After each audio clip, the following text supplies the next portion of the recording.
नमस्कार विद्यार्थी मित्रों, आज हम तुलसी के पद के बारे में जानकारी प्राप्त करेंगे और इनके रचयिता है तुलसीदास जी। सबसे पहले हम इन पदों के रचयिता तुलसीदास जी के बारे में जानकारी प्राप्त करेंगे। भक्त चूड़ामणि लोकनायक गोस्वामी तुलसीदास हिंदी के शिष्य कवि के रूप में ख्यात है।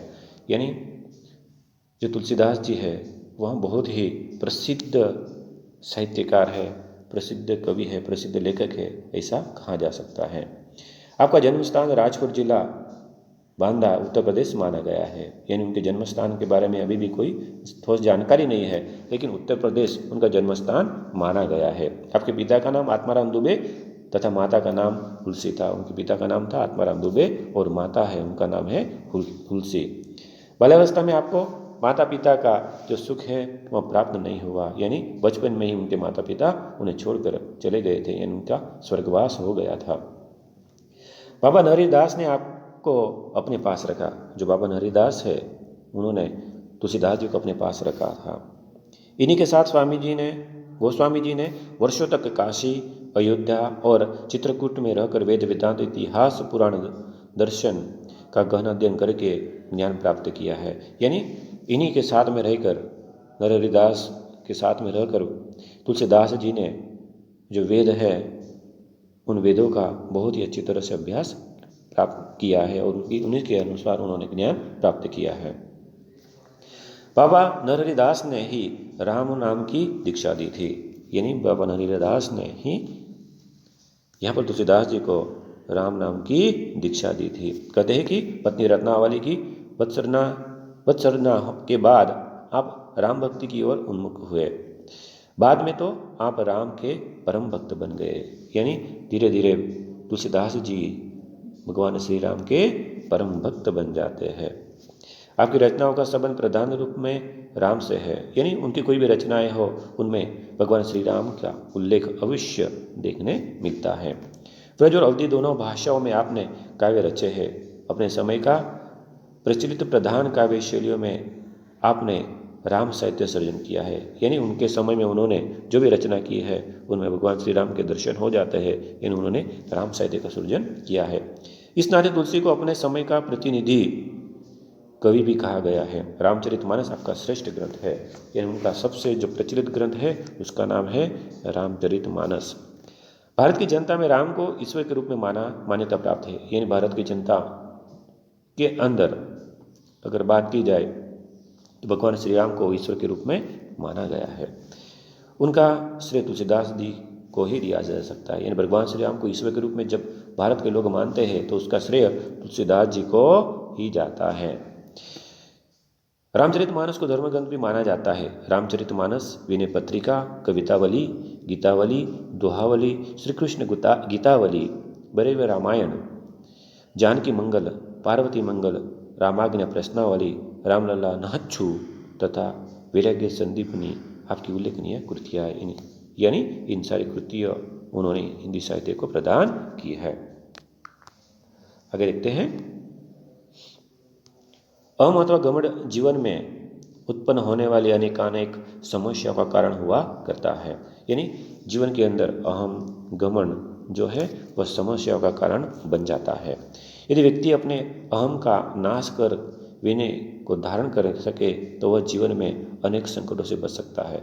यानी किसी भी मनुष्य ने अपने जीवन में जो व्याप्त अहम है उसको नाश करना चाहिए। अगर नाश करेगा तो उसका जीवन संकटों से बच सकता है। इन पदों में तुलसीदास ने अपने आराध्य देव राम के प्रति अपनी विनय भावना का प्रदर्शन करते हुए आराध्य को छोड़कर अन्यत्र न जाने का निश्चय व्यक्त किया है। यानी आज हम जो पदों की जानकारी प्राप्त करेंगे उसमें उन्हें भगवान श्री राम के प्रति जो अनन्य प्रेम भक्ति है वह व्यक्त की है।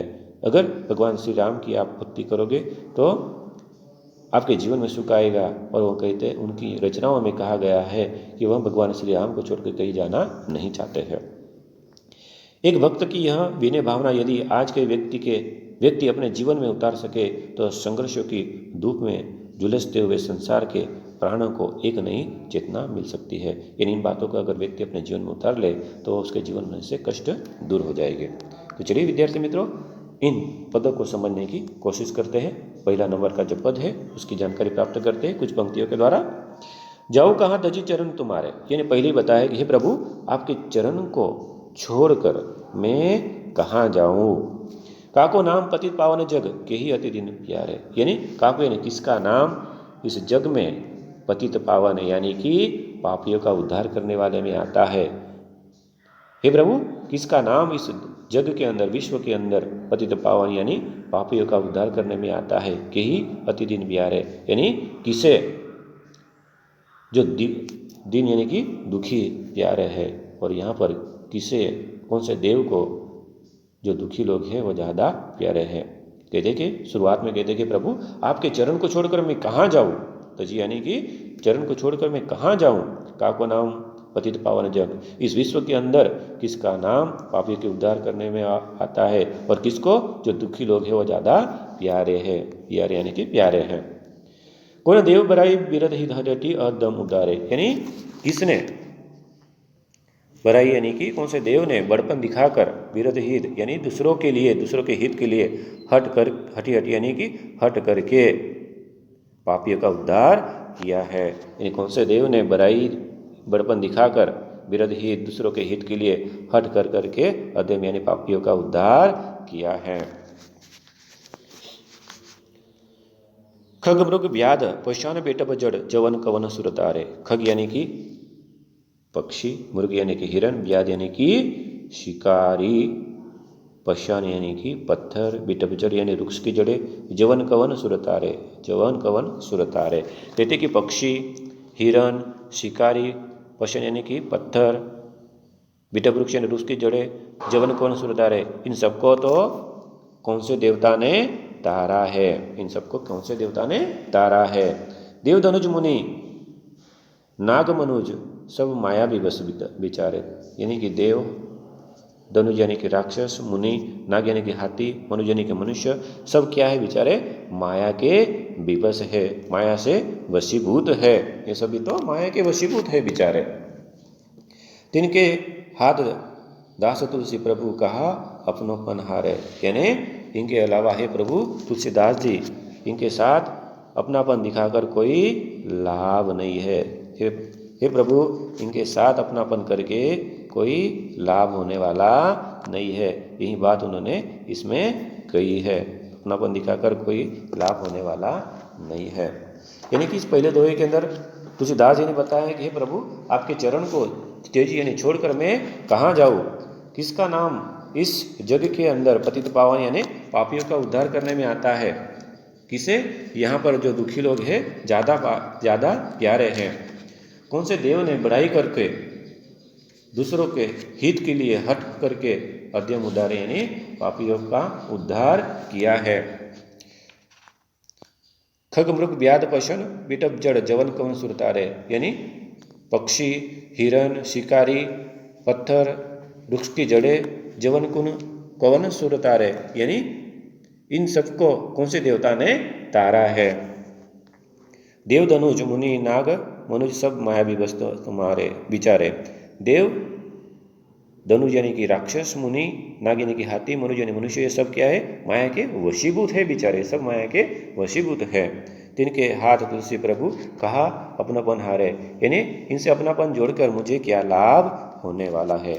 यह पहले दोहे के अंदर पहले पद के अंदर बताया गया है। अब दूसरा पद है जिसे हम समझते हैं। तू दयालु तो दानी हो भिखारी, तू दयालु तो हाँ भिखारी है, प्रसिद्ध पात की तू पाप पुंजहारी। कहते हैं कि तुम दयालु हो तो मैं दुखी हूँ, तुम दानी हो तो मैं भिखारी हूँ। हे प्रभु तुम दयालु हो तो मेरे जैसा दुखी कोई नहीं, दया के पात्र कोई नहीं। तुम दानी हो तो प्रभु मैं भिखारी हूँ। कहते हैं कि तुम दयालु हो तो मैं दीन यानी कि मैं दया के पात्र हूँ, तुम दानी हो तो प्रभु मैं भिखारी हूँ। हो प्रसिद्ध पात की तू पाप पुंजहारी, कहते हैं कि हे प्रभु मैं प्रसिद्ध पापी हूँ, कहते हैं कि मैं बहुत ही प्रसिद्ध पापी हूँ। तो तुम पाप पुंजहारी, तो तुम पापों को नष्ट करने वाले हो। हे प्रभु मैं प्रसिद्ध पापी हूँ, तो आप पापों को नष्ट करने वाले हो। नाथ तू अनाथ को मोसो। हे प्रभु तुम अनाथ के नाथ हो, तो अनाथ को न मोसो, तो मेरे जैसा अनाथ कोई और नहीं है। मोह समान आरत नहीं, आरती हर तो सो। यानी कहते कि हे प्रभु मेरे जैसा आरत यानी दुखी कोई नहीं, तो आरती हर तो सो, तो तुम्हारे जैसा दुखों को नष्ट करने वाला कोई नहीं है। ब्रह्म तू हो जीव तू, ब्रह्म तू हो तो जीव तू, ठाकुर हो चेरो। कहते हैं कि हे प्रभु तुम ब्रह्म हो तो मैं जीव हूँ, तुम ठाकुर तुम स्वामी हो तो मैं दास हूँ। हे प्रभु कहते हैं कि तुम ब्रह्म हो तो मैं जीव हूँ, तुम ठाकुर तुम स्वामी हो तो मैं दास हूँ। हे प्रभु तुम ब्रह्म हो तो मैं जीव हूँ, तुम स्वामी हो तो प्रभु मेरे जैसा दास कोई नहीं है, तो मैं आपका दास हूँ। तात मात गुरु सका तू सब विधि ही तू मेरो। यानी कहते कि तात यानी कि पिता, माता यानी कि माता, गुरु सका यानी कि मित्र, सब विधि ही तू मेरो। कहते कि माता पिता गुरु मित्र सब तरीके से तुम मेरे क्या विधि, तुम मेरे क्या हो। विद्यार्थी मित्रों कहते हैं कि तुम मेरे हितेच्छुक हो। हितु यानी कि मेरे हितेच्छुक हो। आगे कहते हैं तो ही मोही नाते अनेक मानिए जो भावे। यानी तुम्हारे और मेरे नाते अनेक है, इन नातों में से आपको जो अच्छा लगे वो नाता आप मुझसे जोड़ सकते हैं। प्रभु तुम्हारे और मेरे अनेक नाते हैं, तुम्हारे और मेरे बीच में अनेक नाते हैं, इनमें से आपको जो पसंद आए वो नाता आप मुझसे जोड़ सकते हैं। जो त्यो तुलसी कृपालु चरण शरण पावे। कहते हैं कि हे प्रभु तुलसीदास जी कहते कि हे कृपालु मैं तो किसी भी तरह आपके चरण में शरण पाना चाहता हूँ। हे प्रभु कृपालु, तुलसीदास जी कहते हैं कि हे प्रभु कृपालु मैं तो किसी भी तरह आपके चरण में शरण पाना चाहता हूँ। बस यही बात इन पदों के अंदर की गई है और यह पद जो है वो भिन्न पत्रिका में से लिए गए हैं। तो विद्यार्थी मित्रों तुलसी के पद, इन पदों के अंदर तुलसीदास जी ने भगवान श्री राम के प्रति जो अपना भाव है, जो अपनी भक्ति वह व्यक्त की गई है और उन्होंने इस जग के अंदर पापियों का उद्धार करने वाले, दुखियों का दुख दूर करने वाले, यानी सभी तरीके से भगवान श्री राम को अपना आराध्य देव माना है और उन्हीं के चरण में वह शरण पाना चाहते हैं और कहते हैं कि भगवान श्री राम के चरण में ही मेरी सुख संपत्ति सब सुख और संपत्ति सभी चीज़ें भगवान श्री राम के चरणों में रखी है। यानी वह कहते हैं कि भगवान श्री राम और मुझ में अनेक नाते हैं, उन नातों में से हे प्रभु आपको जो नाता पसंद हो वह नाता मुझसे जोड़ सकते हैं। यानी इस पदों के अंदर तुलसीदास जी ने भगवान श्री राम के प्रति अपना जो भक्ति भाव है वह बहुत ही अच्छी तरह से व्यक्त किया है। धन्यवाद।